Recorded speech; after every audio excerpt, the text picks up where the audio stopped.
أكبر.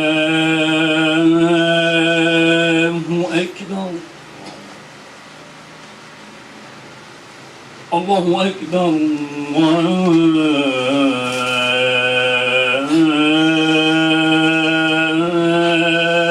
الله أكبر.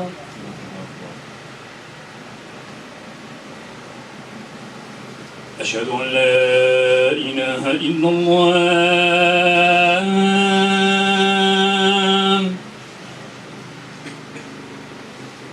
أشهد أن لا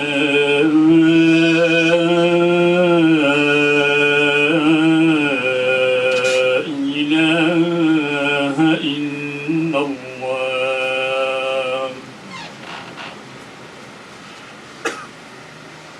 أشهد أن محمدًا رسول الله.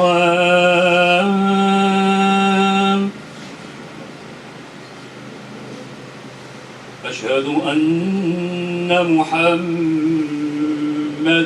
رسول الله.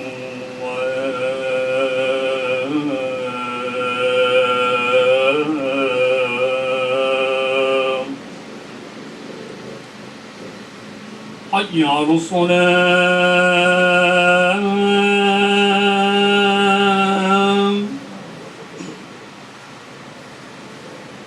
حي على الصلاة.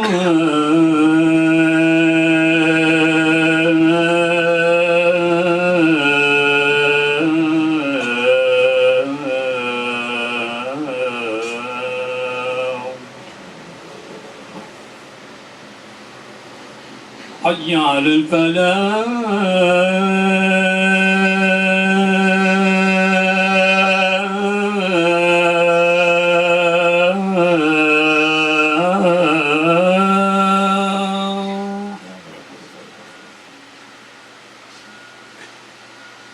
حي على الفلاح.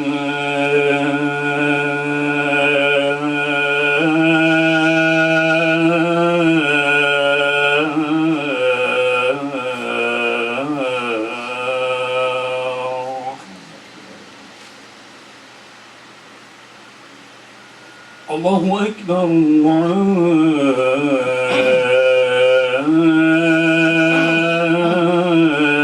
الله أكبر. لا إله إلا الله.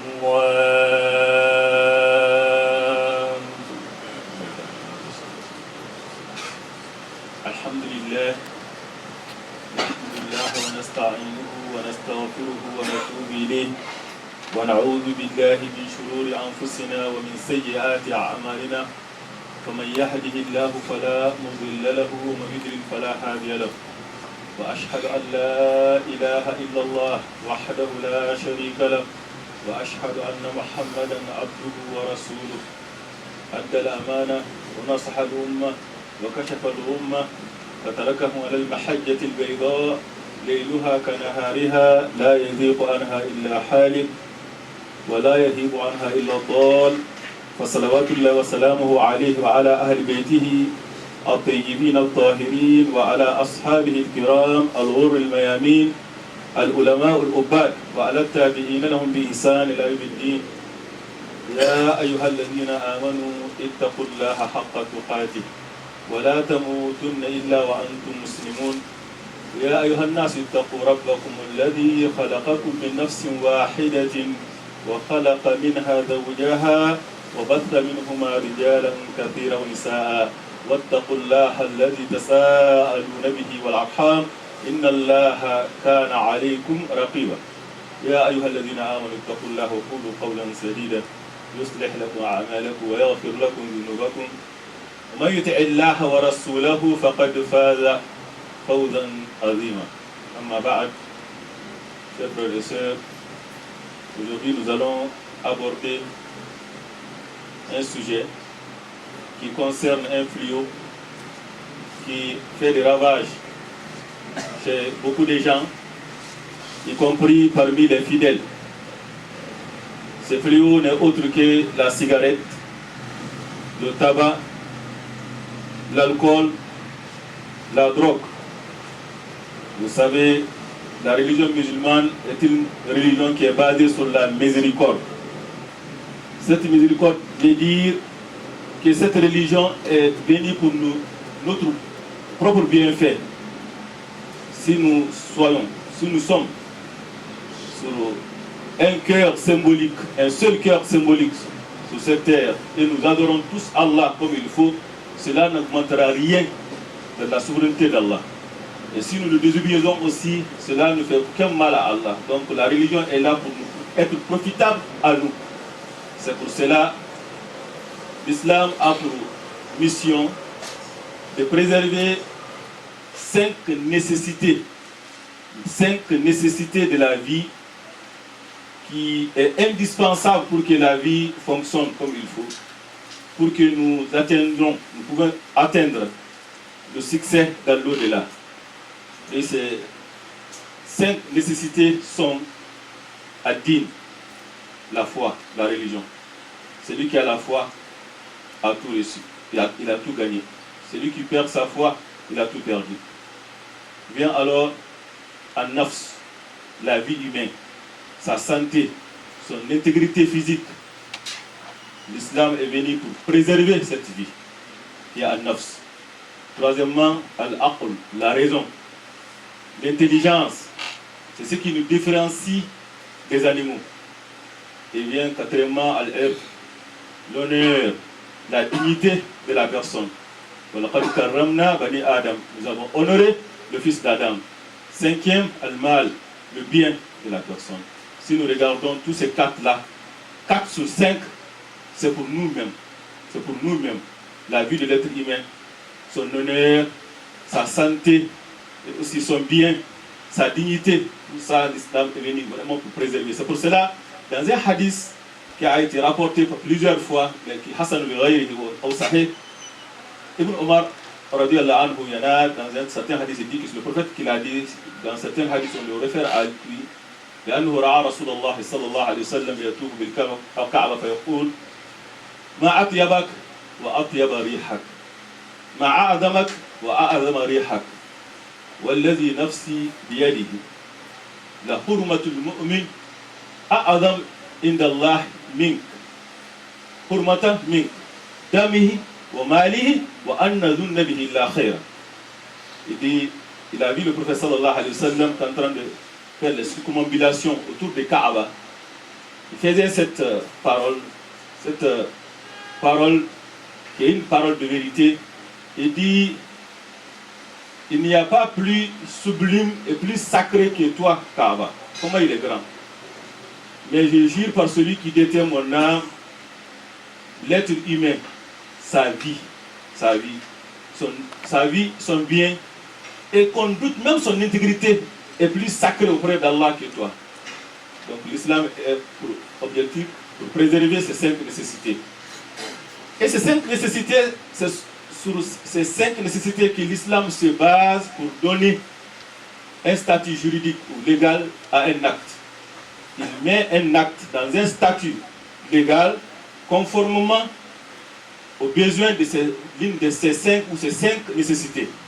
Plus que l'acte est indispensable pour l'une de ces nécessités devient obligatoire, s'il n'est pas aussi indispensable, il devient recommandé. S'il est complètement néfaste pour l'une de ces 5 nécessités, il devient haram, illicite. S'il est au plus ou moins, il devient makruh. Alors, qu'est-ce qu'on peut donner? Ça c'est très important. Nous demandons vous-même d'évaluer avec l'intelligence que Dieu vous a donnée, quel statut pouvons-nous donner à la cigarette? Quel statut légal pouvons-nous donner au tabac? Vous savez, quand il a fait son apparition, au début, les savoirs religieux, l'information qui était disponible, alors c'était qu'il dégageait une odeur répugnante. Et une odeur répugnante, repoussante, dans l'islam, ça n'annule pas ni la foi, ça n'annule pas ça ne met pas la vie en danger, mais ça gêne l'adoration. Donc, alors, ils ont donné ce statut juridique légal que c'était makruh. Et ça, on le voit avec le prophète sallallahu alayhi wa sallam, quand il dit Man akala min hatain shajaratain fala yaqrabanna masjidana ou musallana. Il dit quiconque consomme de l'ail ou de l'oignon ne s'approche pas de notre lieu de prière. Pourquoi? Parce qu'il dit innal malaikata yata'adha mimma yata'adha minhu nas, que ce qui nuit aux humains nuit aussi aux anges. Donc c'est pour cela vendredi ils nous ont été demandé de se laver et de se parfumer, de faire cure-dent avant de venir. Pourquoi? Pour que l'odeur qui dégage la personne soit bonne. Car les anges, ça les nuit, ce qui nuit. Et ici, on peut parler ici des chaussettes aussi, de nos jours, souvent. Donc c'est très important de faire attention à ça. Et alors, on disait que ce macro, ce n'était pas interdit comme de l'ail et l'oignon.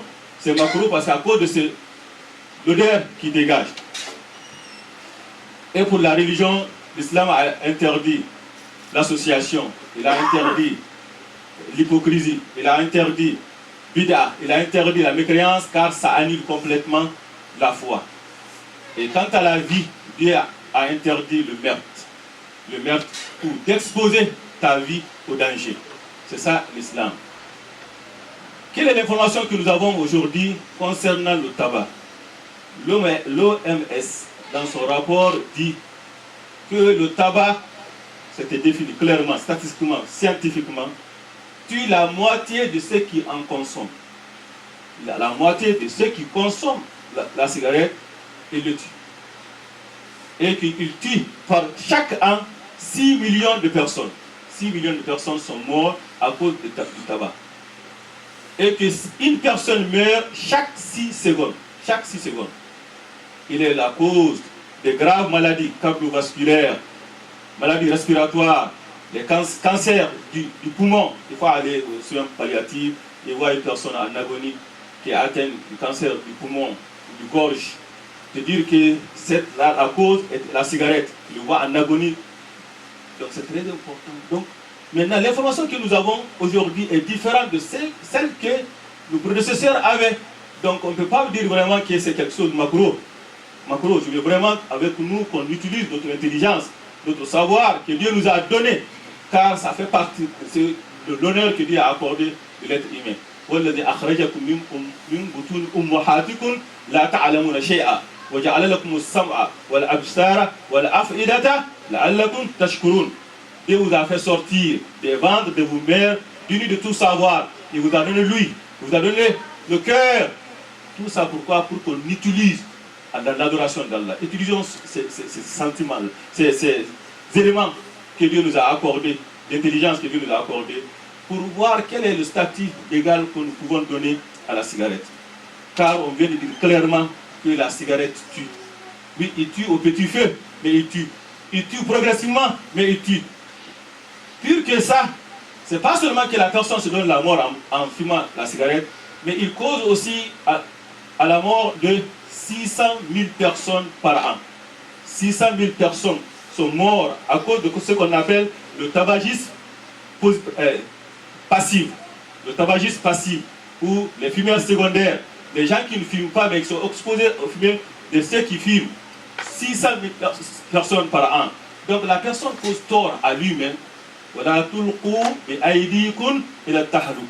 Ne jetez pas vos mains dans la destruction. Non, l'islam nous interdit de le faire. À moins que nous puissions dire que la cigarette nuit aux gens. Il nuit à ta santé. Il met en danger ta vie. Donc il n'est pas permis aux croyants de vraiment de mettre sa vie, sa propre vie en danger.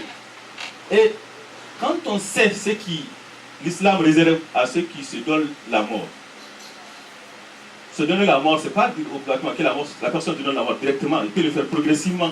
Comme la cigarette fait, il tue la personne au petit feu progressivement. Le prophète sallallahu alayhi wa sallam dans un hadith est très important. كان في من كان قبلكم رجل كان به جرح فجزع فأخذ سكينا فحذ بها يده فما رقع الدم حتى مات فقال الله من قائل بادرني عبدي بنفسه حرمت عليه الجنة والعياذ بالله. Il y a parmi ceux qui nous ont précédés un homme qui était blessé. Il n'a pas pu vraiment supporter cette blessure. Il prit alors un couteau et se trancha les mains jusqu'à ce qu'il meure. Et le Très-Haut dit, il m'a précédé par son âme, je lui ai interdit le paradis. Je lui ai interdit le paradis. Dans un autre hadith, le prophète dit, Man taradda min jabalin, fa qatala nafsahu, fa huwa fi nari jahannam, yataradda fihi khalidan mukhalladan fiha abada. Wa man tahassa summan, fa qatala nafsahu, fa summuhu fi yadihi, yatahassahu fi nari jahannam, khalidan mukhalladan fiha abada. ومن قتل نفسه بحديدة فحديدته في يده يجأ بها في بطنه في نار جهنم خالدا مخلدا فيها أبدا والعياذ بالله. Dans ce hadith du prophète sallallahu alayhi wa sallam, il dit, quand une personne se donne la mort en sautant du haut d'une montagne, on peut parler ici des ponts que les gens utilisent, de l'étage que les gens utilisent, n'importe quel moyen que ce soit pour sauter. Il se donne la mort. La plus facile, c'est la distance entre haut et en bas. C'est quelques secondes. Mais après ça, d'autres chutes commencent. Et ça, c'est éternel dans le feu de l'enfer. Éternellement, Dieu le punit ainsi. Il sera en chute libre dans le feu de l'enfer éternellement. Que Dieu nous en garde. Donc c'est pour cela que le croyant ne peut pas se tuer. Ne peut pas mettre en danger sa vie. Il ne peut pas, parce qu'il sait ce qui l'attend. Il dit, quiconque se donne la mort en prenant le poison. Et cigarette, c'est toxique. Cigarette, c'est du poison. C'est du poison, pur et simple. Et ce poison sera dans sa main, dans le feu de l'enfer, en train de prendre éternellement. Si c'est par couteau qu'il le fait, c'est ainsi. Donc quand on sait vraiment que se donner la mort, c'est aussi grave que de tuer une personne, car la cigarette peut faire les deux choses. La personne se donne la mort par la cigarette, car ça tue au petit feu. Il cause aussi la mort d'autrui. 600 000 personnes qui ne fument pas, quel est le statut légal, mon frère, cher frère et soeur, que nous pouvons donner à la cigarette, au tabac? Est-ce que nous pouvons continuer à dire alors que c'est macro? C'est même pas ça. Quand j'ai dit au début que l'islam prend en considération les 5 nécessités de la vie pour mettre un acte dans un statut légal. Et ici, on sait clairement que la cigarette met en danger la vie humaine, minimum. Ou même il tue. Le tabac, c'est un tueur. Et qu'il contribue aussi à tuer les autres aussi. Pire que ça, l'OMS dit que l'une des raisons de l'appauvrissement dans le monde, c'est le tabac. C'est le tabac. Et Dieu le dit, la tubaziru wa atizal qurba haqqahu wal miskin wa ibn as-sabil wa la tubazir ولا تبذر تبذيرا إن المبذرين كانوا إخوان الشياطين وكان الشيطان لربه كفورا. Dans ces versets coraniques qui se trouvent dans Surat Isra, le Très-Haut dit de ne pas dépenser indûment, gaspiller indûment. Ceux qui le font sont des frères du diable. Le diable est ingrat envers son Seigneur. Donc, gaspiller indûment et dépenser l'argent dans ce que vraiment la yusmin wa la yuni min ju'. C'est comme la nourriture des gens de l'enfer. Ça n'abreuve pas, ça ne rassasie pas. C'est ça l'enfer, la nourriture de l'enfer. Et c'est ça la cigarette. Il ne rassasie pas la personne, il ne l'abreuve pas. Dépenser dans ça et que ça nuit à ta santé, ça te donne la mort, ça cause la mort d'autres personnes, il n'y a pas un gaspillage plus pur que ça. Plus pur que ça. Donc non seulement ça met l'une des... Ce n'est pas les nécessités que nous venons de dire, la vie, mais aussi l'argent, le bien de l'être humain, que l'islam est venu à pour préserver. Et aussi, ça nuit aussi à la religion. Pourquoi nous disons tout ça à l'approche de Ramadan? Ya ayyuhallazina amanu kutiba alaykumus siyam kama kutiba alal ladzina min qablikum la'allakum tattaqun. Afin que vous atteindrez la piété, se prémunir contre ce que Allah a interdit. Et le sevrage pour une personne qui a l'habitude de fumer n'est pas facile. Ce qui est difficile plus que ça, qu'on dit à la personne de s'abstenir de manger, de boire, de 3h du matin jusqu'à 9h du soir. S'il est capable de le faire, utilisons ce Ramadan, très chers frères et sœurs, de se cesser à fumer ceux qui fument. Et c'est très très important. Quand tu vois le fumeur pendant Ramadan, tu vois les yeux, tu vois la physionomie de la personne durant Ramadan, qu'est-ce que ça fait? Ce sera vraiment quelque chose qui est néfaste. Et dès qu'on on appelle à la prière, la première chose qu'il fait, tu vois la fumée sortir partout, autour de lui. Et il rentre avec ça, en train de faire Allah, temps de prière. On vient de le dire. Et quand quelqu'un fume, tu vois l'odeur sur ses habits. Tu le vois aussi sur ses cheveux, tu le vois partout. Même la personne qui était dans, même assemblée, là on fume. Dès qu'il rentre, tu sais que lui, il vient d'un assemblée, là où on fume. Donc c'est très, très important que nous utilisons ce Ramadan qui est en train de faire la meilleure préparation vraiment à la vue du Ramadan, c'est de s'utiliser ces bienfaits que Dieu nous a accordés, de se prémunir de ce fléau, de ce mal qui fait des ravages, qui tue beaucoup de personnes. Et aussi, on sait que nos enfants nous prennent comme modèle. Man sanna sunnatan hasana, falahu ajruha, wa ajru man amila biha ila yawm al-qiyamah. Quand quelqu'un fait une bonne initiative, il aura la récompense et tout ce qu'il fera. Et là, le père qui filme, la maman qui filme, c'est un mauvais exemple. Cette personne est un mauvais exemple pour ses enfants. Il y a une forte raison, forte possibilité, probabilité que les enfants aussi filment. Sans compter ce que ça fait sur les nourrissons. On le sait, les nourrissons, les dégâts qu'il fait. Donc les dégâts de la cigarette, c'est vraiment établi. C'est pas pour rien que les lieux publics maintenant, que c'est eux même qui en profitent, l'interdit et qui suit les grandes compagnies, des milliards de les compenser. Ici, il y a les dégâts qu'il fait, les ravages qu'il fait. C'est pour cela, vraiment, un croyant qui est averti ne peut pas vraiment mettre en danger sa vie et mettre autrui aussi, la vie de l'autrui en danger.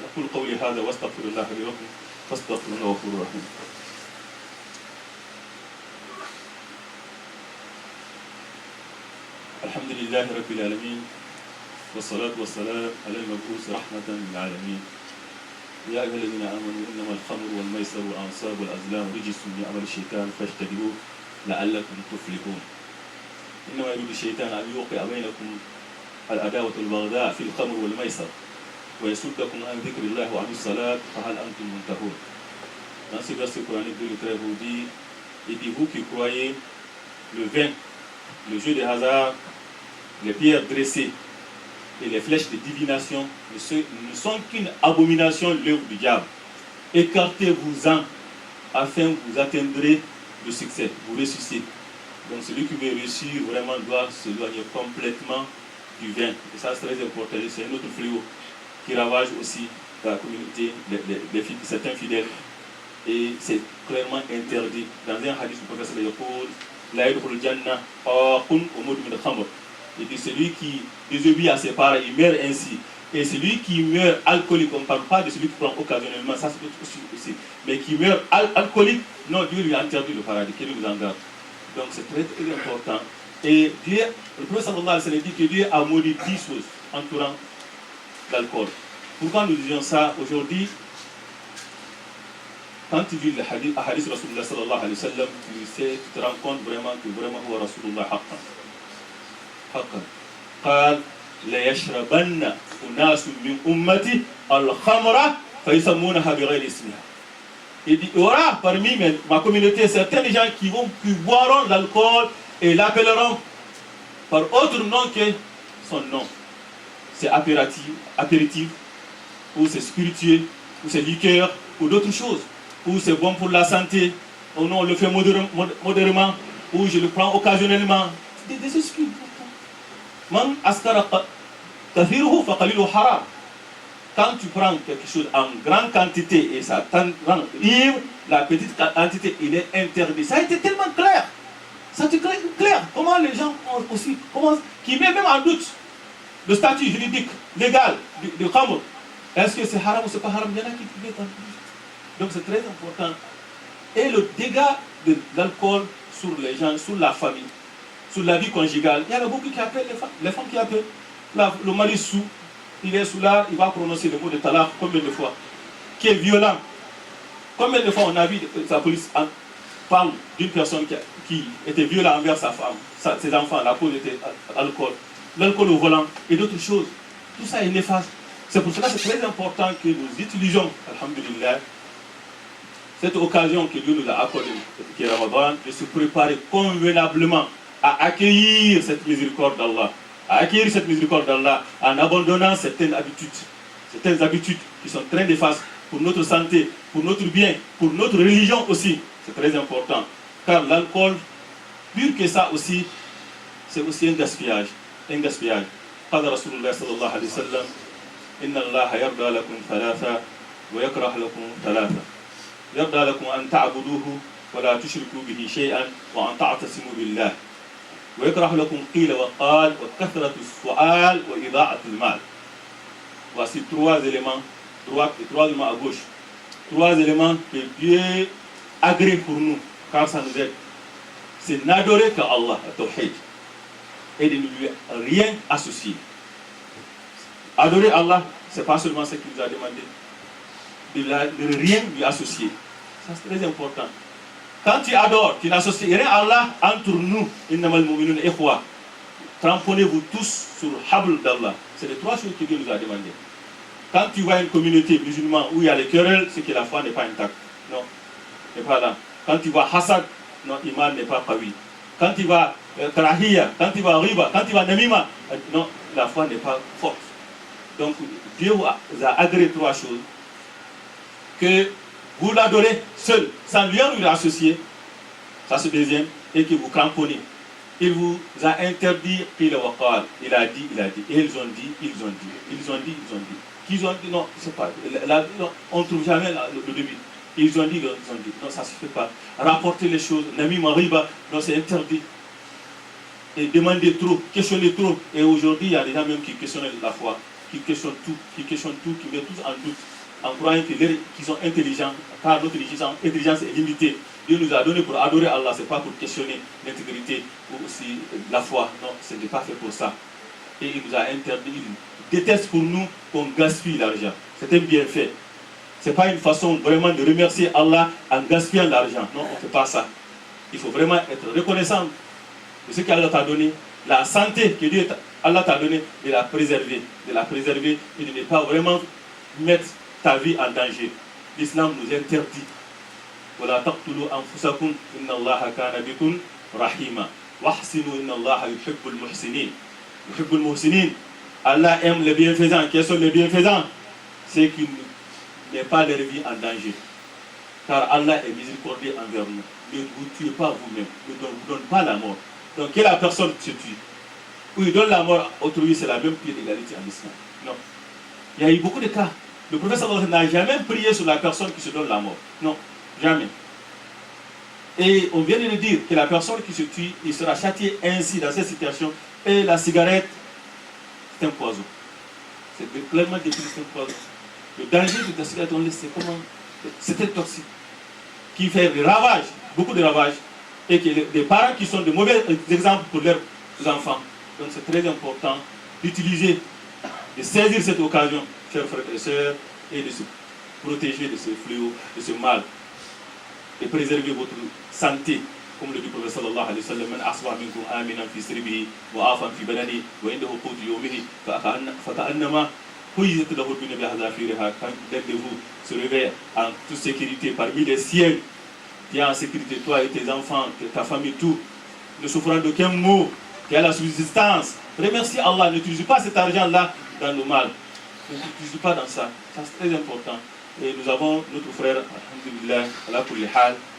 Je peux vraiment vous faire rappeler de lui la personne qui était assise à la porte sur la chaise.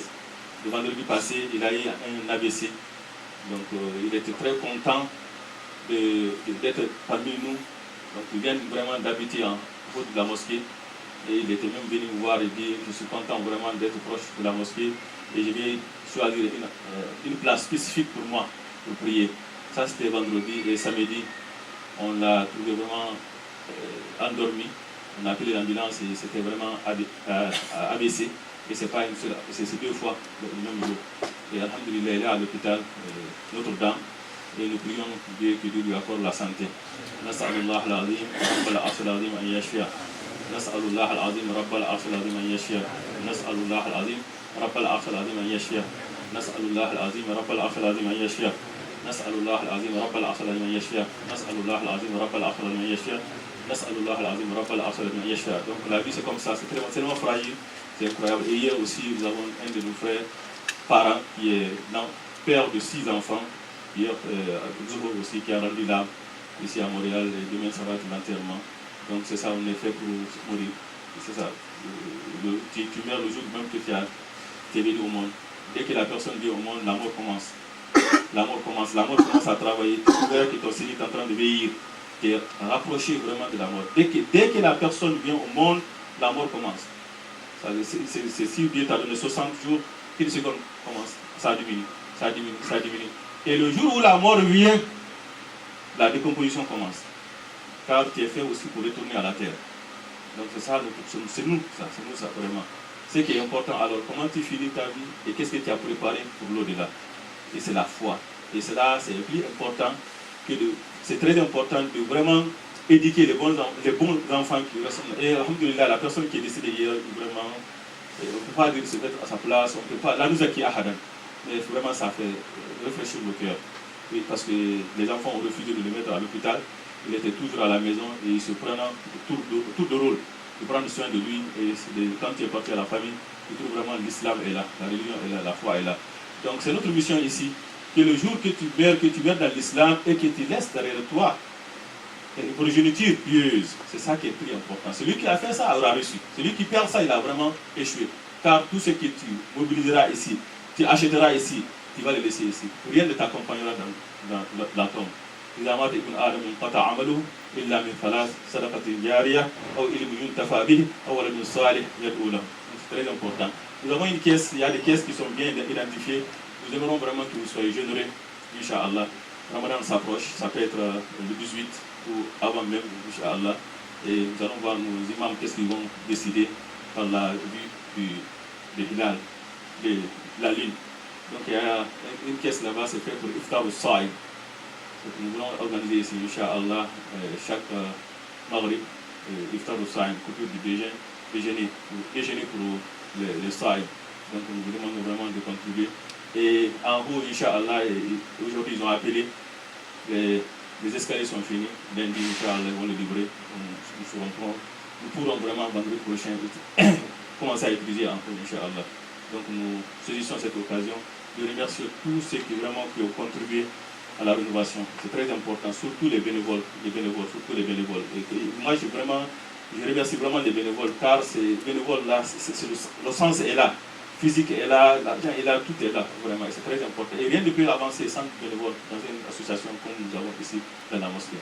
Donc, que Dieu bénisse, que ça va إنك أنت السميع العليم وتب علينا يا مولانا التواب الرحيم اللهم اهدنا فيما هديت وعافنا فيما عافيت وتولنا فيما توليت وبارك لنا فيما آتيت واصرف عنا سوء ما قضيت إنك تقضي ولا يقضى عليك اللهم لا يذل ما هديت ولا يعز ما أريد بارك الخير كله يا رب الرحمن الرحيم اللهم اقسم لنا من خشيتك ما تحول بها من معاصيك من طاعتك ما تبلغنا به جنتك ومن يقين ما تحول به علينا مصائب الدنيا متعنا لاسمائنا وازواجنا وذريتنا ابدا ما بقيتنا واجعل الوارث منا واجعل ثارنا على من ظلمنا وانصرنا على ما عادانا ولا تشرك لنا اعداء ابدا يا رب الرحمن الرحيم اللهم انا نعوذ بك من سوء المنقلب في الاهل والمال والنفس اللهم انا نعوذ بك من زوال نعمتك من تحول عافيتك ومن فجاءة نعمتك ومن يمين سخطك يا رب الرحمن الرحيم اللهم اصلح اولادنا وازواجنا واجعلهم قرة عين لنا واجعلنا للمتقين اماما اللهم الف بين كل من اصله ذات بيننا يا رب الرحمن الرحيم اللهم وحد صفوفنا يا رب الرحمن الرحيم اللهم اغفر لموتانا موتى المسلمين جميعا يا رب الرحمن الرحيم اللهم من كان فيه محسنا فسر فيه بدل في احسانه ومن كان فيه مسيئا فتجاوز عن سيئاته قوموا الى الصلاه.